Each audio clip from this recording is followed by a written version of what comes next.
Hey guys, അപ്പോൾ പതിവില്ലാത്തൊരു video ആണ് എന്ന് വെച്ചാൽ ഒരു ബുക്ക് റിവ്യൂ ആണ്.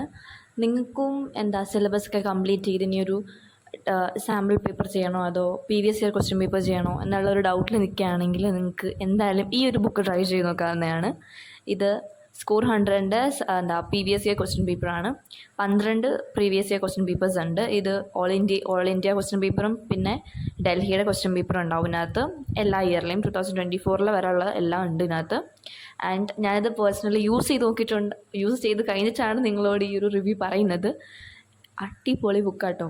ഇതെനിക്ക് 2-3 ദിവസമായിട്ടാണ് ഈ ബുക്സ് എല്ലാം കൂടെ റിസീവ് ആയത്. ഒരുമിച്ചാണ് എനിക്ക് ഓർഡർ ചെയ്തിട്ടുണ്ടായിരുന്നത്. പക്ഷേ റിസീവ് ആയത് 2-3 ദിവസം എടുത്തിട്ടാണ്. ഓരോ ബുക്ക് ഓരോ ദിവസമാണ് റിസീവ് ആയിട്ടുണ്ടായിരുന്നത് എനിക്ക്. ആൻഡ് ഇതിനകത്ത് ഫസ്റ്റ് തന്നെ നമുക്ക് ഇൻഡെക്സ് പേജിനകത്ത് ഫുൾ ഡീറ്റെയിൽസ് കൊടുത്തിട്ടുണ്ട്. ഏതൊക്കെയാണുള്ളത്, ഇതിനകത്ത് എന്തൊക്കെയാണ് വരുന്നതെന്നൊക്കെ. അതിനകത്ത് റിവിഷൻ ഷീറ്റ്സ് ഉണ്ട്, ചാപ്റ്റർ വൈസ് കോൺസെപ്റ്റ് മാപ്പിംഗ് ഉണ്ട്. ആൻഡ് അതിനകത്ത് കൊടുത്തേക്കുന്ന കാര്യങ്ങളൊക്കെ അടിപൊളിയാണ്.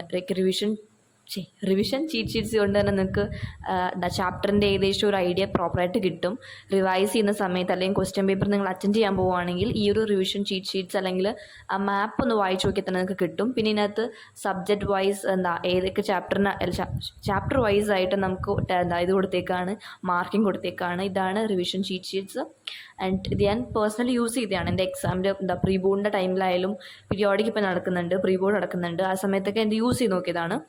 സയൻസാണ് എന്നെ ഉള്ളതിനകത്ത് ഏറ്റവും കൂടുതൽ യൂസ് ചെയ്തിട്ടുള്ളത്. കാരണം സയൻസാണ് എനിക്ക് ആദ്യം റിസീവ് ആയത്. അതുകൊണ്ട് തന്നെ സയൻസ് ഞാൻ നല്ലതുപോലെ യൂസ് ചെയ്തിട്ടുണ്ട്. സയൻസിൻ്റെ ഫസ്റ്റ് പേപ്പർ ഞാൻ സോൾവ് ചെയ്തിട്ടുണ്ട്. സെക്കൻഡ് പേപ്പറിലെ MCQs ഞാൻ സോൾവ് ചെയ്തിട്ടുണ്ടായിരുന്നു. MCQs കംപ്ലീറ്റ്ലി സോൾവ് ചെയ്തിട്ടുണ്ടായിരുന്നില്ല. MCQs വായിച്ച് നോക്കിയിട്ടുണ്ടായിരുന്നുള്ളൂ.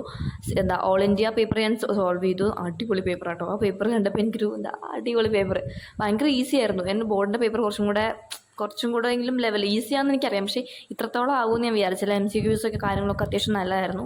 ഈവൻ ദോ ഞാൻ ഇത് അറ്റൻഡ് ചെയ്യുന്ന സമയത്ത് MCQ അറ്റൻഡ് ചെയ്യുന്ന സമയത്ത് ഞാൻ ഇലക്ട്രിസിറ്റി പഠിച്ചിട്ടില്ല, കാർബൺ പഠിച്ചിട്ടില്ല, മാഗ്നറ്റിക് പഠിച്ചിട്ടില്ല. പക്ഷേ എനിക്ക് 60 കിട്ടിയിട്ടുണ്ടായിരുന്നു. അതും 2 മാർക്ക് പോയത് കാർബണിൻ്റെയും ഇലക്ട്രിസിറ്റിയുടെയും ഒക്കെയാണെന്ന് തോന്നുന്നു. അങ്ങനെ അങ്ങോട്ട് എനിക്ക് മാർക്ക് പോയുള്ളൂ. എനിക്ക് അറിയാണ്ട് കൂടെ ഞാൻ അറ്റൻഡ് ചെയ്ത കാര്യങ്ങളൊക്കെ കറക്റ്റ് ആയിട്ടുണ്ടായിരുന്നു. ഞാൻ എന്തൊക്കെയാണോ പഠിച്ചത് അത് തന്നെ ഉണ്ടായിരുന്നു. ലൈക്ക് അത്രയ്ക്ക് ഡിഫിക്കൽട്ടായിട്ടുള്ളൊരു പേപ്പറും ആയിരുന്നില്ല. അത് കണ്ടപ്പോൾ ഒരു സമാധാനം തോന്നി. ആൻഡ് പിന്നെ അതിനകത്ത് നമുക്ക് ഓരോ ചാപ്റ്റർ ഓരോ ക്വസ്റ്റ്യൻ കഴിയുമ്പോഴേക്കും നമ്മൾ തെറ്റ് എവിടെയൊക്കെ വരും എന്ന രീതിയിൽ കുറച്ച് കാര്യങ്ങളൊക്കെ കൊടുത്തിട്ടുണ്ട്. നോട്ടായിട്ട് നമുക്ക് കൊടുത്തിട്ടുണ്ട്. എവിടെയൊക്കെ ക്വസ്റ്റ്യൻ അറ്റൻഡ് ചെയ്യുമ്പോൾ നമുക്ക് മിസ്റ്റേക്സ് വരാം, അത് വരാതിരിക്കാനുള്ള കാര്യങ്ങളൊക്കെ കൊടുത്തിട്ടുണ്ടായിരുന്നു. അപ്പോൾ ഇതാണ് ആ സ്കോർ 100ൻ്റെ ഫ്രണ്ട് പേജ് സയൻസ് ബുക്കിൻ്റെ. ആൻഡ് ബാക്കിൽ കൃതി ശർമ്മയുടെ ഫോട്ടോ കൊടുത്തിട്ടുണ്ട്. ആൻഡ് പുള്ളിക്കാരുടെ ചാനൽ ഞാൻ എപ്പോഴും തൊട്ട് തുടങ്ങിയത്, ഞാൻ 9th എൻഡിങ് തൊട്ടാണ് സ്റ്റഡി റിലേറ്റഡ് കാര്യങ്ങളൊക്കെ കാണാൻ തുടങ്ങിയത്, ഫോളോ ചെയ്യാൻ തുടങ്ങിയത്. ആ സമയം തൊട്ടേ ഞാൻ കാണുന്നതാണ്. പുള്ളിക്കാരുടെ വീഡിയോ ഒക്കെ ഭയങ്കര മോട്ടിവേറ്റിംഗ് ആണ്. അങ്ങനെ ഞാൻ ഫോളോ ചെയ്ത സമയത്താണ് ഈ സ്കോർ 100നെ പറ്റി കേട്ടത്. എൻ്റെ 10th എനിക്കിത് വാങ്ങിച്ച് യൂസ് ചെയ്യണമെന്ന് നല്ല ആഗ്രഹം ഉണ്ടായിരുന്നു. പക്ഷേ പറ്റിയത് അവസാനമായപ്പോഴാണ്. സത്യം പറഞ്ഞത് നവംബറിൽ അല്ലെങ്കിൽ ഒക്ടോബറിലേക്ക് വാങ്ങിച്ച് യൂസ് ചെയ്യേണ്ടതായിരുന്നു. ഞാൻ വാങ്ങിച്ചപ്പോഴേക്കും നല്ലപോലെ ലേറ്റായി. അപ്പോൾ നിങ്ങൾ എന്തായാലും ഈ ഒരു ബുക്ക് വാങ്ങിച്ച് ട്രൈ ചെയ്ത് നോക്കുക. അടിപൊളിയാണ്.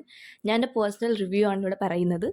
അപ്പോൾ നിങ്ങൾ എന്തായാലും ട്രൈ ചെയ്ത് നോക്കുക. ഇത് 4th എഡിഷൻ എന്നൊക്കെ പറഞ്ഞിട്ട് ഇവിടെ കൊടുത്തിട്ടുണ്ട്. ആൻഡ് ഇതിനകത്ത് ഓരോ കാര്യങ്ങളും ഞാൻ യൂസ് ചെയ്തിട്ടാണ് പറയുന്നത്. സയൻസ് അടിപൊളിയാണ്. കാരണം സയൻസാണ് ഞാൻ ഏറ്റവും കൂടുതൽ യൂസ് ചെയ്തത് ബാക്കിയുള്ള സബ്ജക്റ്റിനെ വെച്ച് നോക്കുമ്പോൾ. ഇത് മാത്സിൻ്റെ വന്നപ്പോഴേക്കും അവർ പാക്ക് ചെയ്തിട്ട രീതി എനിക്ക് ഇഷ്ടപ്പെട്ടില്ല. ഒരുമാതിരി മടച്ച് ഫ്രണ്ട് പേജ് മാത്രം പിന്നെ ഫോൾഡ് ആയിട്ടിരുന്നിട്ടുണ്ടായിരുന്നു. ബാക്കിയൊന്നും വലിയ കുഴപ്പമില്ല. ആൻഡ് അങ്ങനെയാണ് എനിക്ക് ബുക്ക് കിട്ടിയിട്ടുണ്ടായിരുന്നത്. മാത്സിൻ്റെതും സെയിം അതുപോലെ തന്നെ റിവിഷൻ ഷീറ്റ്സും മാപ്പും എല്ലാം സബ്ജക്റ്റിനും ഉണ്ട്. ആൻഡ് ഇംഗ്ലീഷിന് എനിക്ക് വാങ്ങിക്കാൻ പറ്റത്തില്ല, കാരണം എൻ്റെ സിലബസ് അല്ല അതിനകത്തുള്ളത്. അതുകൊണ്ട് തന്നെ അത് വാങ്ങിക്കുന്നില്ല. ബാക്കിയുള്ള വാങ്ങിച്ചിട്ടുണ്ടായിരുന്നു. പിന്നെ ഹിന്ദി എനിക്ക് ആവശ്യമില്ല, സംസ്കൃതം എടുത്തേക്കുന്നത്, അതുകൊണ്ട് ഹിന്ദിയുമില്ല. ബാക്കിയുള്ള സയൻസ്, മാത്സ്, സോഷ്യലായിരുന്നു വാങ്ങിച്ചിട്ടുണ്ടായിരുന്നത്. ഈ ഒരു ഓർഡറിൽ ഇപ്പോൾ കാണിക്കുന്ന ഓർഡറിലാണ് എനിക്ക് റിസീവ് ആയിട്ടുള്ളത്. ഫസ്റ്റ് സയൻസ് കിട്ടി, പിന്നെ മാത്സ് കിട്ടി, ആൻഡ് ദെൻ സോഷ്യൽ കിട്ടി. മാത്സ് മാത്രം യൂസ് ചെയ്തിട്ടില്ല, ബാക്കിയൊക്കെ യൂസ് ചെയ്തിട്ടുണ്ട്. മാത്സ് യൂസ് ചെയ്തിട്ടില്ലെന്നല്ല പറയാൻ പറ്റുക. ഞാൻ സാമ്പിൾ പേപ്പർ അറ്റൻഡ് ചെയ്തിട്ടില്ല മാത്സിൻ്റെ. പക്ഷേ റിവിഷൻ ഷീറ്റ്സും മൈൻഡ് മാപ്പും കാര്യങ്ങളൊക്കെ ഞാൻ വായിച്ച് നോക്കിയിട്ടുണ്ട്, ഫുള്ളി വായിച്ച് നോക്കിയിട്ടുണ്ട് മാത്സിൻ്റെ. കാരണം സാമ്പിൾ പേപ്പർ അറ്റൻഡ് ചെയ്യാനുള്ള ആ ഒരു ലെവലിൽ ഞാൻ മാത്സിൽ എത്തിയിട്ടില്ല, ബാക്കിയുള്ളതിനൊക്കെ എത്തിയിട്ടുണ്ട്. അതുകൊണ്ട് തന്നെ ആ ഒരു കോൺഫറൻസിലാണ് ഞാൻ അറ്റൻഡ് ചെയ്തിട്ടുണ്ടായിരുന്നത്. ആൻഡ് ഇതാണ് എൻ്റെ സോഷ്യലിൻ്റെ ആയിരുന്നു എനിക്ക് കുറച്ചും കൂടെ എനിക്ക് ഭയങ്കര അട്രാക്റ്റീവായിട്ട് ഫീൽ ചെയ്തത് സോഷ്യലിൻ്റെ ആണ്. ആ ഒരു പച്ച കളർ എനിക്കിഷ്ടപ്പെട്ടു. ആൻഡ് ഉള്ളിലും അതൊക്കെ അതുപോലെ തന്നെ ആ ഒരു സെയിം ഡിസൈനിലാണ്. കാണുമ്പോൾ തന്നെ നമുക്കൊരു ഇഷ്ടപ്പെടും. ആൻഡ് ഇതിനകത്തും റിവിഷൻ ഷീറ്റ്സും കാര്യങ്ങളൊക്കെ ഉണ്ട്. ഇതിനകത്ത് കൊടുത്തേക്കുന്ന രീതിയും എനിക്കിഷ്ടപ്പെട്ടു. ഫസ്റ്റ് നമുക്ക് ഹിസ്റ്ററി, പിന്നെ സിവിക്സ്, എക്കണോമിക്സ്, ജോഗ്രഫി ആ രീതിയിൽ ഒരു ചാപ്റ്റർ സബ്ജക്റ്റ് വൈസ് നമുക്ക് കൊടുത്തേക്കാണ്. ആൻഡ് അത് കഴിഞ്ഞിട്ട് ആ ഒരു രീതിയിലെ ഓർഡറിൽ തന്നെ കോൺസെപ്റ്റ് മാപ്പും ഉണ്ടാവും. അത് കഴിഞ്ഞതിന് ശേഷം നമുക്ക് സാമ്പിൾ പേപ്പർ ആ രീതിയിലാണ് സോഷ്യൽ സയൻസിന് കൊടുത്തേക്കുന്നത്. ആൻഡ് ഒത്തിരി ലെങ്തിയും അല്ല, എന്നാൽ നമുക്ക് ആവശ്യമുള്ള എല്ലാം ആ ഒരു റിവിഷൻ ഷീറ്റിനകത്ത് ഉണ്ടാവും.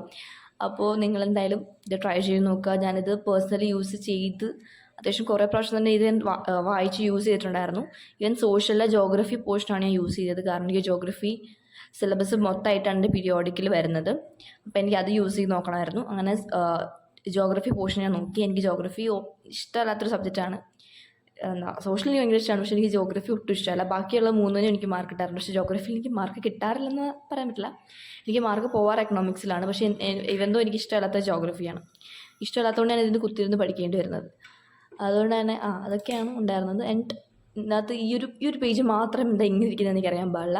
ബാക്കിയുള്ള എല്ലാം അടിപൊളിയായിട്ടിരിക്കുന്നു. ഫ്രണ്ട് പേജ്, ബാക്കിയുള്ള പേജ് മാത്രം ഇവിടെ എന്തോ പ്രിൻറ്റിങ് മിസ്റ്റേക്ക് എന്തോ പറ്റിയിട്ടുണ്ടായിരുന്നു. ആൻഡ് എനിവേ വായിക്കാനൊക്കെ പറ്റുന്നുണ്ടായിരുന്നു. അതുകൊണ്ട് ഞാൻ വലിയ മൈൻഡ് കൊടുത്തില്ല.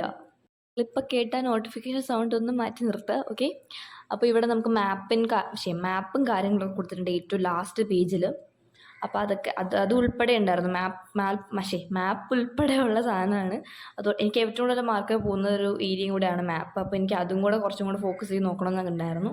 അതുകൊണ്ട് തന്നെ എന്തായാലും നിങ്ങൾക്ക് ഈ ഒരു ബുക്ക് വാങ്ങിച്ച് യൂസ് ചെയ്ത് നോക്കാവുന്നതാണ്. സാമ്പിൾ പേപ്പറിനെക്കാട്ടും എനിക്ക് തോന്നുന്നു പ്രീവിയസ് ഇയർ പേപ്പർ നിങ്ങൾ സോൾവ് ചെയ്യുന്നതായിരിക്കും ഏറ്റവും കൂടുതൽ നല്ലത്. കാരണം പ്രീവിയസ് ഇയർ ക്വസ്റ്റ്യൻ പേപ്പേഴ്സ് ആയിരിക്കും ബോർഡിന് ഏറ്റവും കൂടുതൽ റിപ്പീറ്റ് ചെയ്ത് വരുന്നത്. സോ ഇത് വാങ്ങിക്കുന്നതായിരിക്കും നിങ്ങൾക്ക് ഏറ്റവും കൂടുതൽ നല്ലത്. സാമ്പിൾ പേപ്പർ വാങ്ങിക്കുന്നതിനെക്കാട്ടും നല്ലത്. ഇപ്പം നിങ്ങളൊന്നും വാങ്ങിച്ചിട്ടില്ലെങ്കിൽ ഇതെന്തായാലും വാങ്ങിക്കാൻ നോക്കുക. നിങ്ങളുടെ ഒരു സാമ്പിൾ പേപ്പർ ഉണ്ടെങ്കിലും നിങ്ങൾ ഇത് വാങ്ങിച്ച് യൂസ് ചെയ്യുക. കാരണം സാമ്പിൾ പേപ്പറിനെക്കാട്ടും കൂടുതൽ നിങ്ങൾ സോൾവ് ചെയ്യേണ്ടത് ഇതാണ്. അപ്പോൾ അത്രയുള്ള ഇന്നത്തെ വീഡിയോ. Bye bye.